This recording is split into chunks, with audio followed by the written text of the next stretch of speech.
I shouldn't have said it. Not to him. Not in that tone. Not in that room.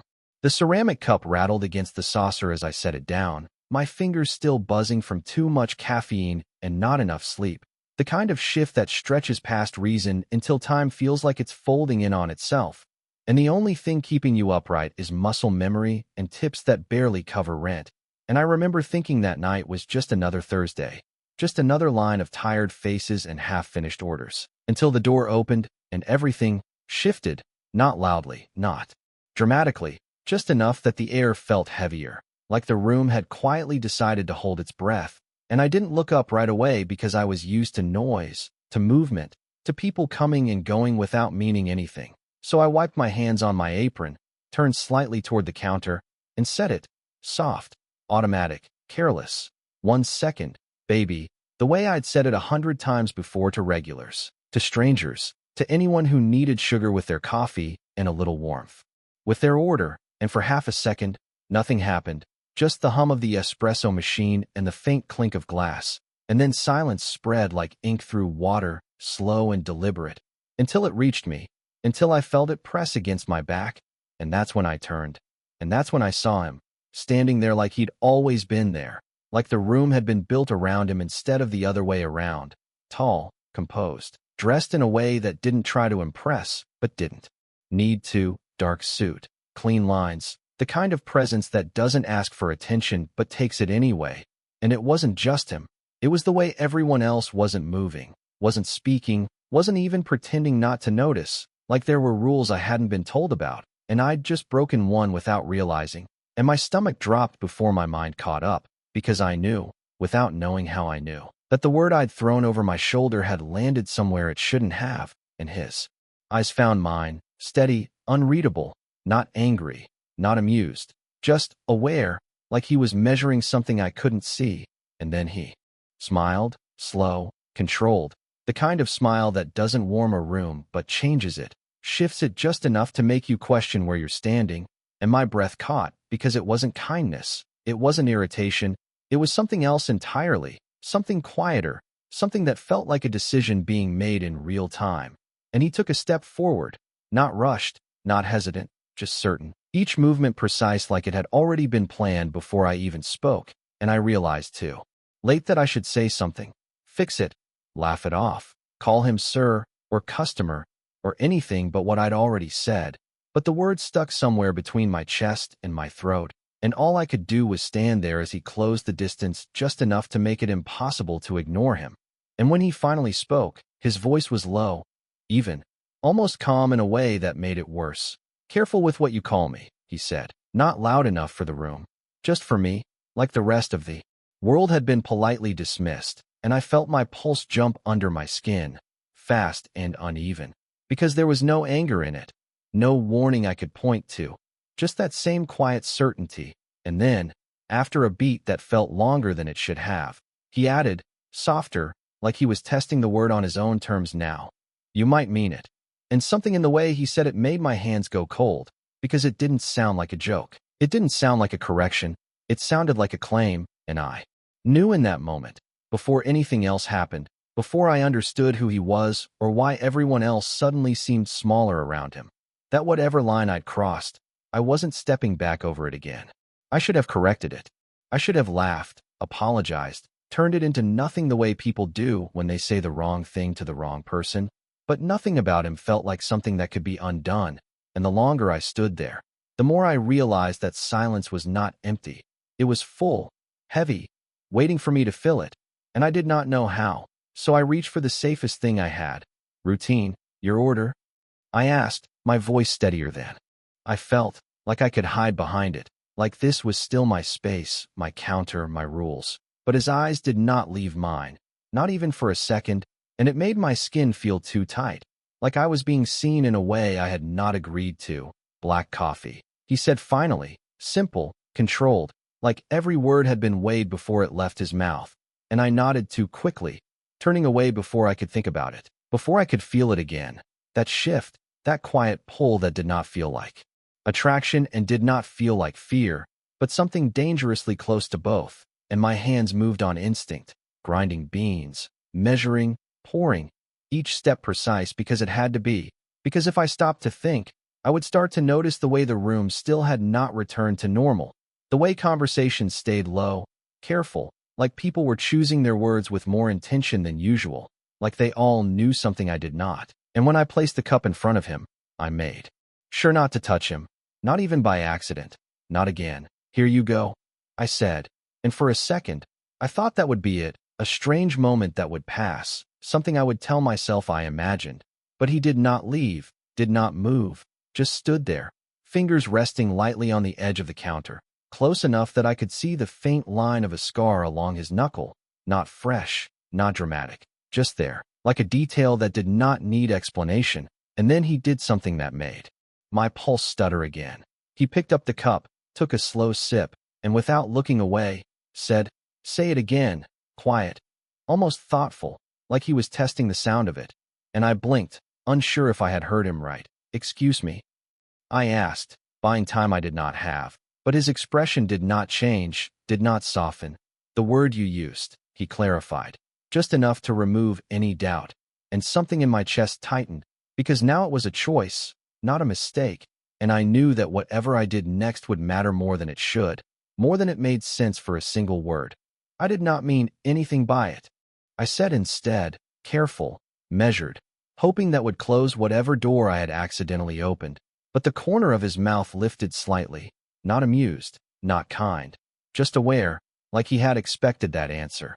"That is the interesting part," he replied, setting the cup back down with a soft, deliberate sound. "You did not mean it, and yet you said it." And I felt the weight of that settle somewhere deeper than it should have. Because he was not arguing. He was observing, and somehow that felt more dangerous, like he was not trying to convince me of anything, just showing me something I had not noticed about myself. And I shook my head, taking a small step back, needing space I could not define. "It was just habit," I insisted, but even as I said it, it sounded smaller, weaker, like it did not carry the same certainty it usually did, and his gaze followed the movement, tracking, steady, never rushed. "Habits reveal more than intentions," he said, almost casually, like it was a fact, not a challenge. And for a second, I forgot how to respond, forgot what this was supposed to be, a transaction, a simple exchange, and instead it felt like something else entirely, something I had stepped into without realizing. And when someone behind him cleared their throat, quiet but enough to remind me that the world still existed outside this moment, I exhaled, finally breaking eye contact, finally looking away. But it did not feel like relief, it felt like retreat, and as I reached for the next order, forcing my hands back into motion, I heard him add, softer now, almost to himself, but not quite, "Be careful what becomes easy for you." And I did not know why that stayed with me longer than anything else he said, why it echoed in my head even after he stepped aside, even after the room slowly remembered how to breathe again. But I knew one thing with absolute certainty. That word was no longer just a habit, and whatever it had turned into, I had not seen the end of it yet. I told myself it was over the moment he stepped aside, that whatever had just happened would dissolve into the noise of orders and clinking cups and tired conversations.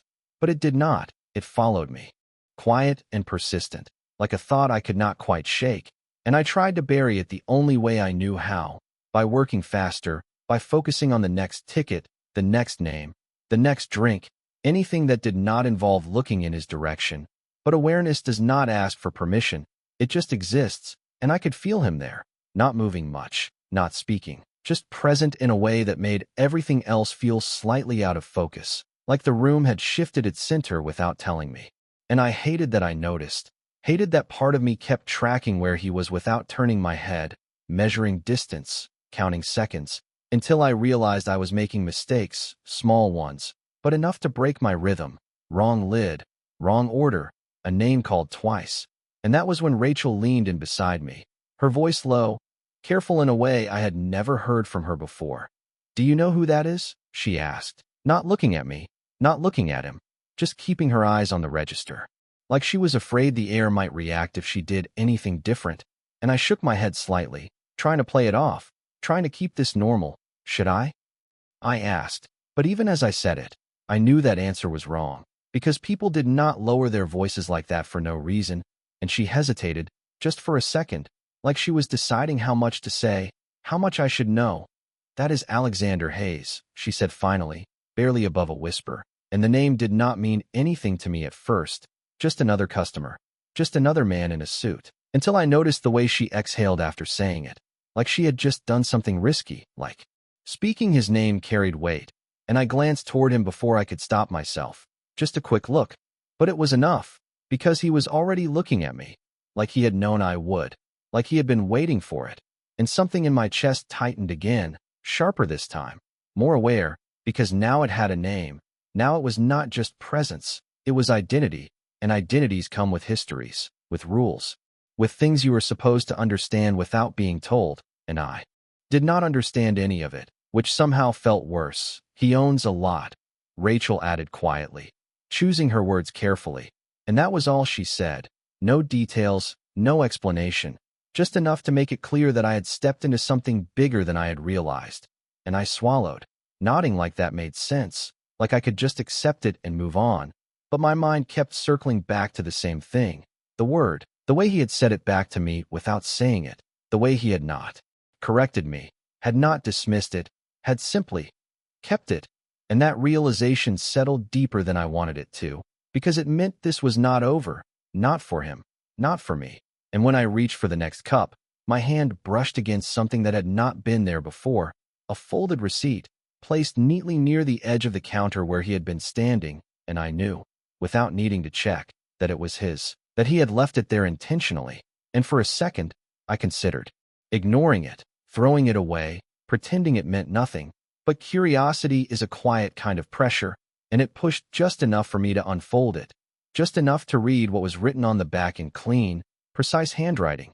A phone number, nothing else, no name, no explanation, just numbers and a single line beneath them. Words matter, and I felt my breath catch again, because it was not a request, not an invitation, not even a question.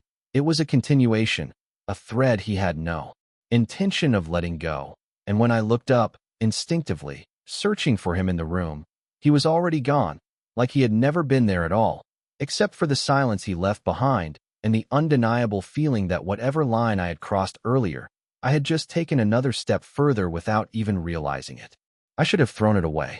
That was my first thought, simple, clean, something I could control, because if I did not keep it, if I did not acknowledge it, then maybe this would stay small, contained, just a strange interaction at the end of a long shift. But my fingers did not move. They stayed curled around the receipt like it had weight, like it meant more than paper and ink, and I told myself it was nothing, just a number, just a line someone wrote without thinking. But that was not true. Nothing about him felt accidental. Nothing about the way he spoke or looked or moved suggested carelessness, and that made the message feel intentional in a way I could not ignore. So instead of throwing it away, I folded it once, then again, smaller, like I could reduce it to something manageable, and slipped it into my apron pocket, telling myself it was temporary, just until the end of my shift, just until I could think clearly again. But the problem with that was I could not stop thinking about it. Not while I wiped counters, not while I called out names, not even when the line finally thinned and the noise settled back into something normal, because it did not feel normal anymore. It felt like something had shifted just enough that I could not find my footing again. And when my shift finally ended, when the lights dimmed and the last customer left and the doors locked behind us with that familiar click that usually meant relief, I did not feel lighter. I felt aware, too aware, like the quiet outside would carry whatever this was further than I wanted it to go. And I walked out with Rachel, the cool air hitting my face, grounding me for half a second before the thought returned. The receipt, the number, the line, and I reached into my pocket without meaning to, just to feel that it was still there, still real. "You are not actually thinking about calling, are you?" Rachel asked suddenly, her tone careful but direct, like she had been watching me longer than I realized. And I shook my head quickly, almost too quickly. "No," I said, because that was the answer she expected, the answer that made sense. But she did not look convinced, and honestly, neither was I, because the truth was not that simple. It was not about calling or not calling. It was about the fact that I had been given a choice I did not ask for, and somehow, that made it harder to ignore. "People like him do not leave things like that by accident," she added, quieter now, like the night itself might be listening. and I swallowed, nodding, because I was starting to understand that, starting to feel the edges of something I had stepped into without seeing it clearly. And when we reached the corner where we usually split, she hesitated for a second before heading the other way, like she wanted to say more, but decided against it, leaving me alone with the sound of my own footsteps and the faint hum of traffic in the distance. And I told myself to go home, to forget it, to let this end where it started, but instead of walking straight, I slowed my hand. Still in my pocket, my fingers brushing against the folded paper again, and I could hear his voice in my head, not loud, not forceful, just steady. Words matter, and I did not know why that felt like more than a reminder, why it felt like a line I had already crossed without realizing. And when I finally pulled the receipt back out, unfolding it under the dim streetlight, the numbers looked the same, simple, ordinary, but they did not feel that way anymore. They felt like a door, not open, not closed, just there, waiting, and I stood there longer than I should have, staring at something that should not have mattered this much, until I realized something that made my chest tighten in a way I could not explain. I was not wondering if I should call. I was wondering what would happen if I did not. I did not call that night. I told myself I would not, that whatever this was would fade with sleep. That morning would make it smaller, more reasonable, something I could laugh off between orders and receipts. But sleep did not come the way it usually did. It came in pieces, light and restless. Every time I closed my eyes, I saw that moment again. The way he looked at me, not surprised, not offended, just certain, like I had said exactly what he expected me to say even if I had not meant to. And when my alarm went off, I felt like I had not really rested at all, just paused. And the first thing I noticed was that the receipt was still in my hand, folded tighter now from being held too long, like I had not trusted myself to let it go even in sleep. And that realization sat heavier than anything else, because it meant this had followed me home, crossed whatever invisible line separates work from everything else, and I did not know how to put it back. So I got ready the same way I always did, routine, movement, coffee in a chipped mug, hair pulled back, the small, ordinary things that usually grounded me. But even those felt slightly off, like they were happening around me instead of through me. And when I stepped outside, the air was colder than I expected, sharp enough to make me breathe deeper, to feel something real again. And I told myself that was enough, that this was just another day, that I would go to work, clock in, take orders, and nothing would be different. But the moment I reached the cafe, I knew that was not true, because the door was already open, earlier than usual, lights brighter than they should have been at that hour. And when I stepped inside, everything looked the same at first glance, the same counter, the same machines, the same smell of roasted beans and warm milk, but the energy was different, quieter in a way that did not feel like calm, more like anticipation. And Rachel was already there, standing behind the register, her posture straighter than usual, her movements more precise, like she was aware of being watched even when no one was there. And when she saw me, she gave me a look I could not quite read, something between concern and something else I could not name. "You are early," she said, and I nodded, setting my bag down, trying to match her tone, trying to keep this normal. Could not sleep, I admitted, because that part at least was true.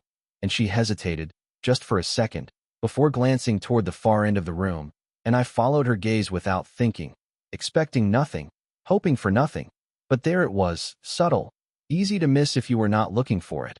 A small black envelope placed neatly on one of the empty tables near the window. Not out of place, not dramatic, just intentional, and my stomach tightened before my mind caught up, because I knew, without needing to ask, without needing confirmation, that it was not random, that it had not been left there by accident. And Rachel's voice dropped slightly when she spoke again.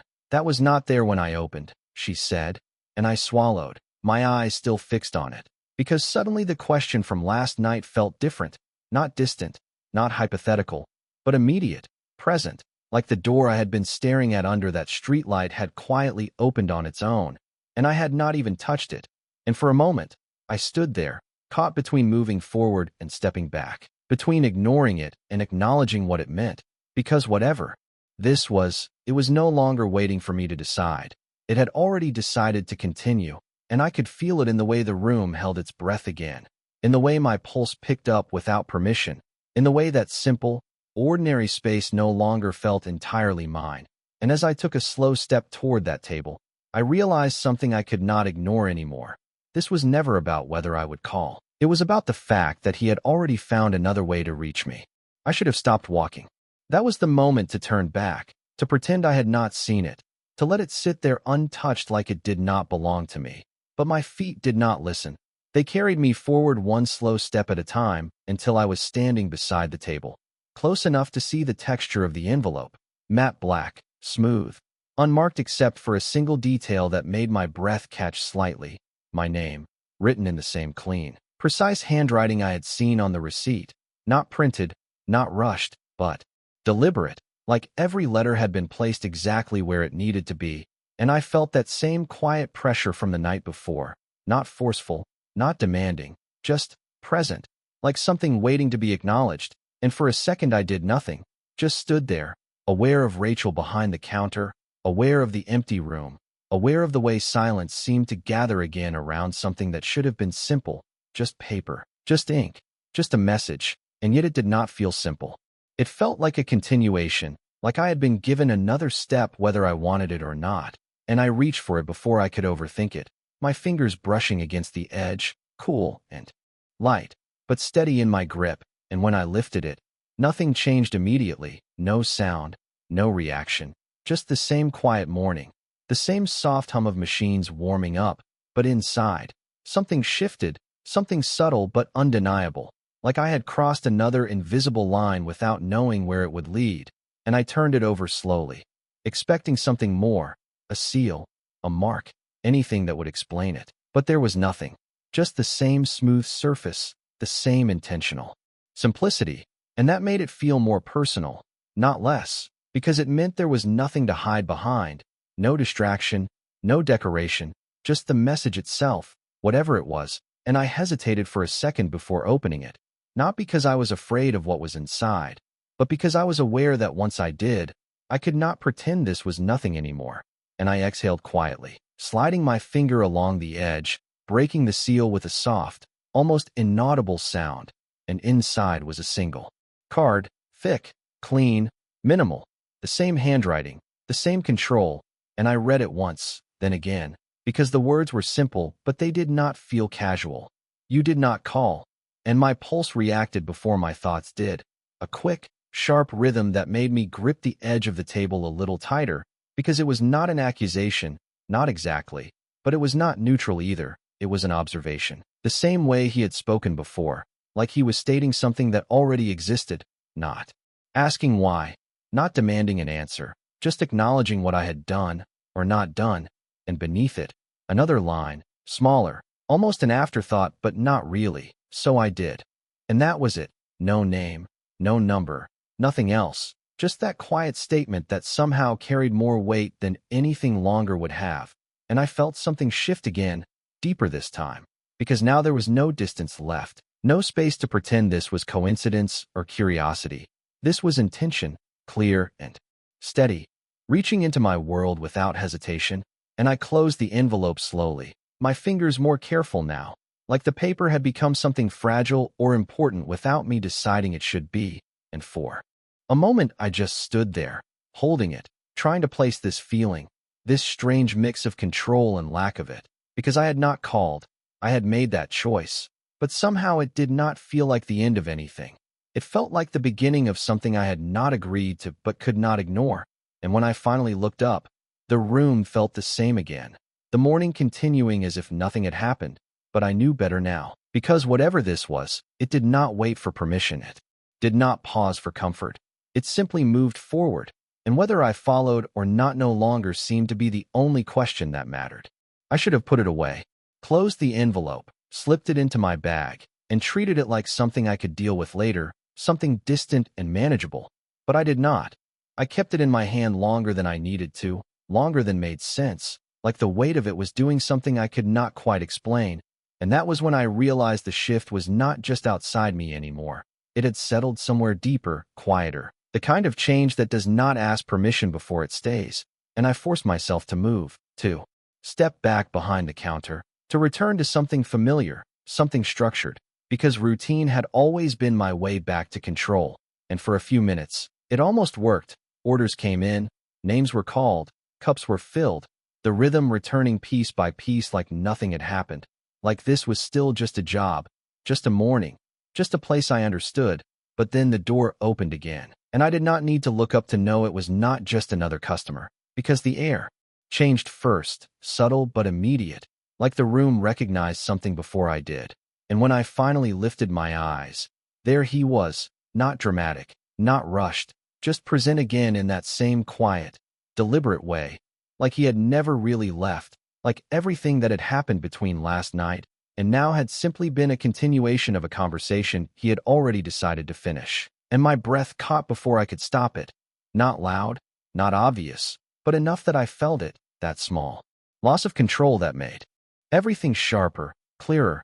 And this time, I did not look away fast enough, because his gaze found mine almost instantly, steady, unchanged, like nothing about this surprised him, like he had expected me to be right where I was, doing exactly what I was doing. And he walked forward slowly, each step measured, not threatening, not hurried, just certain, and I realized something that made my chest tighten in a way I could not ignore. This was not coincidence, not timing, not chance, this was intention moving forward, and I felt it in the way my hands paused for half a second before continuing, in the way Rachel went quiet beside me without needing to be told, in the way the space between us felt smaller even before he reached the counter. And when he did not speak right away, did not reach for anything, just stood there, close enough that I could see the same details I had noticed before, the clean lines, the stillness, the control, and then his eyes dropped briefly, not to the menu, not to the register, but to my hand, where the envelope still rested against my fingers. And that was when something shifted again, sharper this time, more defined, because it was no longer just about what he had left behind. It was about the fact that I had picked it up, that I had opened it, that I was holding it now in a way that could not be undone. And when his gaze returned to mine, there was something new in it, not softer, not warmer, but confirmed, like a piece of something had fallen into place exactly where he expected it to. And he spoke then, his voice low, controlled, carrying just enough to reach me without needing to reach anyone else. Good, he said, simple, almost quiet, but it landed heavier than it should have, because it was not approval, not praise, just acknowledgement, and I felt my grip tighten slightly on the envelope, aware now of how visible it was, how much it said without me speaking, and I tried to steady myself, to find something to say that would shift this back into something normal, something I could manage. You did not have to come back, I said, and even as the words left my mouth, I knew they were not quite right, because they assumed something that did not apply to him, that he followed the same rules, the same expectations, and the faintest change touched his expression, not quite a smile, not quite anything I could name, just a subtle shift that made my pulse react again. I do not do things I do not have to, he replied, calm, certain, like it was a fact that did not require explanation, and for a moment, neither of us moved, neither of us spoke, the space between us holding something unspoken but understood, and I realized then, with a clarity that settled deeper than anything else had so far, this was no longer about a word I said by mistake. It was about the fact that he had decided it mattered, and somehow, that had changed everything. My instinct was to step back, to put distance between us like that could reset whatever this had become, but my body did not move the way my mind wanted it to. It stayed where it was, anchored behind the counter, fingers still curled around the envelope like it had become part of the moment instead of something separate from it. And I realized too late that silence with him was never empty. It always carried something, something that waited for a response whether I was ready to give one or not. And I forced myself to speak, to reclaim even a small part of the control I felt slipping. This does not change anything, I said, quieter than I intended but steady enough to hold. And for a second, nothing shifted, not in his posture, not in his expression, just that same stillness that made everything else feel louder by comparison.